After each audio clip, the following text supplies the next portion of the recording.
কে আবার আল্লাহ রাব্বুল আলামিন জিবরাইলের মাধ্যমে বললেন নবীকে জানায় দাও সে যেন মসজিদে নববীর মধ্যে চলে যায়। যখন মসজিদে নববীর মধ্যে আমাদের নবী জনাবে মুহাম্মদুর রাসূলুল্লাহ সাল্লাল্লাহু আলাইহি ওয়াসাল্লাম জিবরাইলের কথা শোনার সঙ্গে সঙ্গে মসজিদে নববীর মধ্যে চলে গেলেন, দেখলেন সেখানে অনেক লোকজন এরকম দ্বীনি বিষয়ে মুযাকারা করছে। আমার নবী জনাবে মুহাম্মদুর রাসূলুল্লাহ সাল্লাল্লাহু আলাইহি ওয়াসাল্লাম এই দৃশ্য দেখার সঙ্গে সঙ্গে নবী হতবাক হয়ে গেলেন। নবীকে দেখলেন, নবীকে দেখার সঙ্গে সঙ্গে তারা ছিলেন মুহাজিরিন, তারা ছিল মক্কা থেকে মদিনায় সফরকারী লোকজন।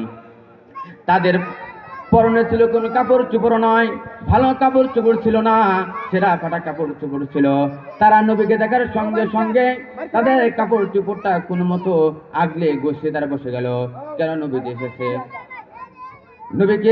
নবীকে আল্লাহ রাব্বুল আলামিন জিবরাইলের মাধ্যমে জানিয়ে দিলেন দুনিয়ার মধ্যে যেখানে কোরআনের কথা হবে, যেখানে হাদিসের কথা হবে, সেটাই হবে জান্নাতের বাগান। আল্লাহু আকবার।